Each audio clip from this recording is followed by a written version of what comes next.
Hello, I'm Peter Fatty. This is my clinic given at the Indiana High School Baseball Coaches Association on tech and drills for training pitch recognition. Of course, the first question is, what exactly do we mean by pitch recognition? Carlos Pena of MLB Network gave a good description. Look, there's two variables, all right? We're connecting dots here, right? We gather information on the first 10 feet after the pitcher releases the baseball, and then we connect dots. We say, okay, this pitch is going to be somewhere around here at this time, right? Based on the information I gather in the first 10 feet.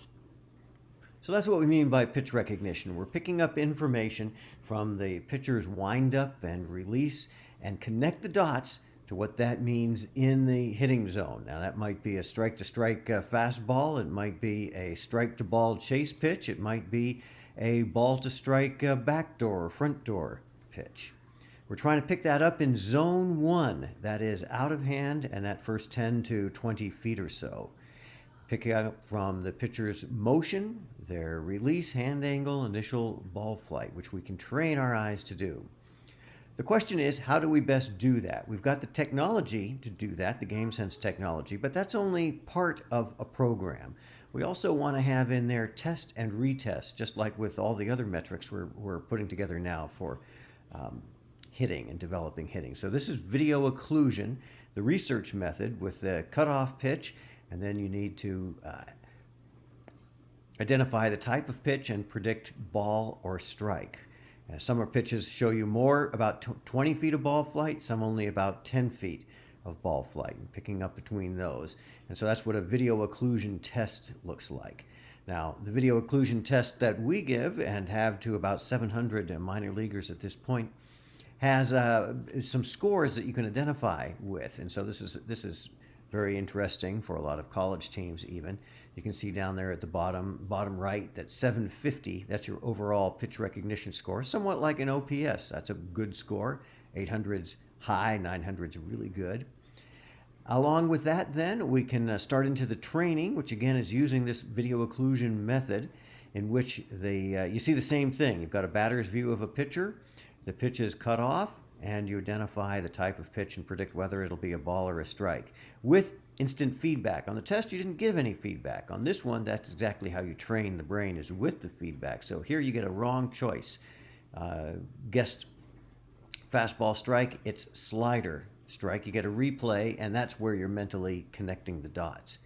And then you can be using that in a system where with use of the system, you actually get a breakdown of all the players and the pitches that they're good or bad at. We also need to get out of the computer, out of the iPhone or the iPad, and get out into the batting cage. So here's an occlusion drill. The one fella's just going to throw the ball, and then if the hitter sees a fastball release, he hits the ball off the tee. If you were to see a curveball release with a skinny wrist or a changeup choked back in the pitcher's hand, then he would take the pitch. Here, fastball, hit it. That's as simple as it is. So you're doing basic tee work, but you're doing that element of recognition in with it. Now here's one where you're going to swing at every pitch. They're all coming out high. It's either the high fastball and you hit the upper ball on the backspin tee, or the batter reads a curveball release and hits the lower pitch. So those are both pitches that come out on a high plane. One of them stays up there, and then the one of them drops down to knee level. That's the breaking ball that you want to wait on and hit. Of course, one of the mainstays is bullpen stand-in drill, which people have been doing since they were in Little League. We send people down to track the ball, but this isn't a tracking drill. We do one thing different here. The batter is supposed to say one syllable, yes or no, before the pitch hits the catcher's mitt. He's actually going to say hit. So you hear him say, he says hit in there. The idea is you've got to get that one syllable out. Now he's working on the same thing with the high fastball, which he's actually in this one supposed to lay off of, or the breaking ball coming out high that was going to drop into the zone, and that's supposed to be the one that he says hit. Obviously he doesn't swing the bat. So we actually would want him to say yes on that one. So he doesn't get them all right, but that's why we call it practice. But we're taking some of the same principles, and we're going from the computer, from the iPad, again, into more of a live situation. In this situation, we're projecting the same occlusion video. This is right off of our app. So you see the pitch, and he reacts to that and hits it. Now you see the full shape of that pitch. Connect the dots to where the ball came in. So he's seeing the pitch, making his swing, no swing decision. In this case, he decides to take it. Oh yeah, breaking ball out of the zone, stayed up, ready for the next one. And he first sees the occluded pitch and reacts to that, and then looks at the feedback. So he's not swinging at that one; he's seeing the feedback. He's supposed to be hitting fastballs, is what this drill is. And you see on that one, he didn't really get an optimal swing, and so he gets a little coaching and a little self-coaching on that.